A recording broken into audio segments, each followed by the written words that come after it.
Hi കൂട്ടുകാരെ, മൂന്നാമത്തെ ക്ലാസ്സിലേക്ക് പോകാം. നമ്മൾ ഇതുവരെ പഠിച്ചത് 3 ചിഹ്നങ്ങളാണ്: ദീർഘവും വള്ളിയും കെട്ടുവള്ളിയും. നീട്ടി വായിക്കുന്നതിനൊക്കെ നാം ദീർഘം എന്ന് പറയും. ആ, ഈ, ഏ, ഓ. പക്ഷേ ആ എന്ന സ്വരാക്ഷരത്തിൻ്റെ ചിഹ്നമായ ദീർഘത്തെയാണ് നാം പരിചയപ്പെട്ടത്. നമുക്കതിനെ മാത്രം ദീർഘം എന്ന് വിളിച്ചാൽ മതി. മറ്റുള്ളവർക്കൊക്കെ വേറെ പേരുകളുണ്ട്. വള്ളിയെ നമ്മൾ പരിചയപ്പെട്ടു.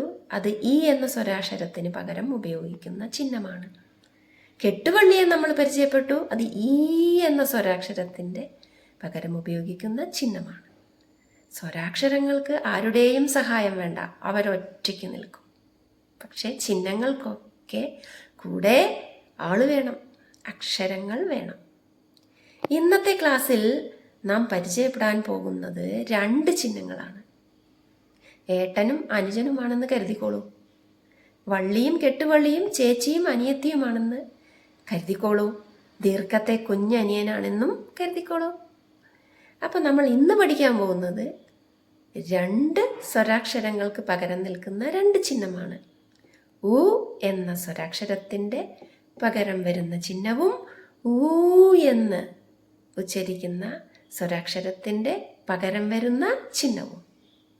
അതിന് നമ്മൾ ഇട്ടിട്ടുള്ള പേരാണ് ഒറ്റക്കുനുപ്പും ഇരട്ടക്കുനുപ്പും. അവരെ പരിചയപ്പെടുന്നതിനായി ക്ലാസ്സിലേക്ക് പോകാം. റെഡിയല്ലേ? ഹായ് കൂട്ടുകാരെ, മൂന്നാമത്തെ ക്ലാസ്സിൽ പരിചയപ്പെടുത്തുന്നത് ഒറ്റക്കുനുപ്പിനെയും ഇരട്ടക്കുനുപ്പിനെയുമാണ്.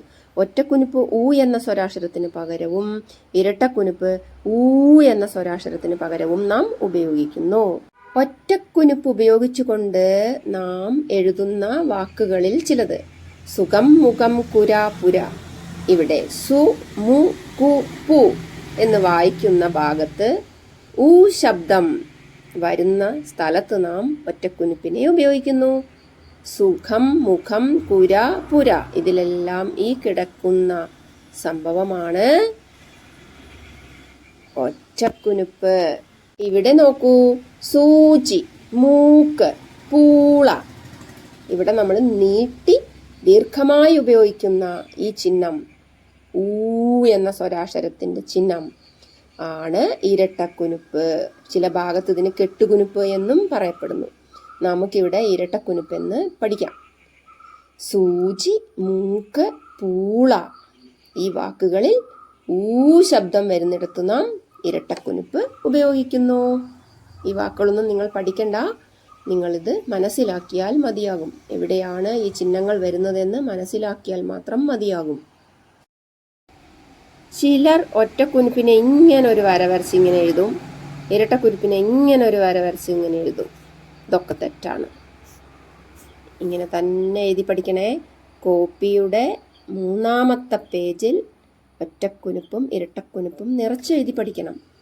പക്ഷേ ഈ ചിഹ്നങ്ങൾക്ക് ഒറ്റയ്ക്ക് നിലനിൽപ്പില്ല, ആരെങ്കിലും കൂടെ വേണം. അപ്പം ഞാനൊരക്ഷരം തരാം, അക്ഷരത്തിൻ്റെ കൂടെ വേണം ഇത് എഴുതി പഠിക്കാൻ.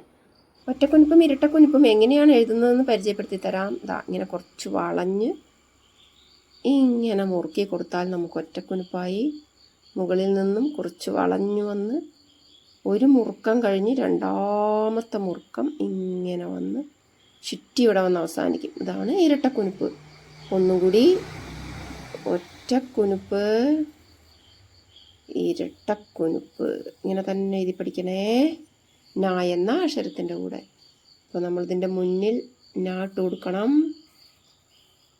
അപ്പം നു, ഇതിൻ്റെ മുന്നിൽ നാട്ട് കൊടുത്താൽ നു. ദീർഘവും വള്ളിയും കെട്ടുവള്ളിയും പഠിപ്പിച്ചപ്പോൾ റാ എന്ന അക്ഷരത്തെ ഞാൻ പരിചയപ്പെടുത്തി. ഇന്ന് ഞാൻ ന എന്ന അക്ഷരമാണ് പരിചയപ്പെടുത്തുന്നത്. ഇത് എളുപ്പമാണ് എഴുതാൻ.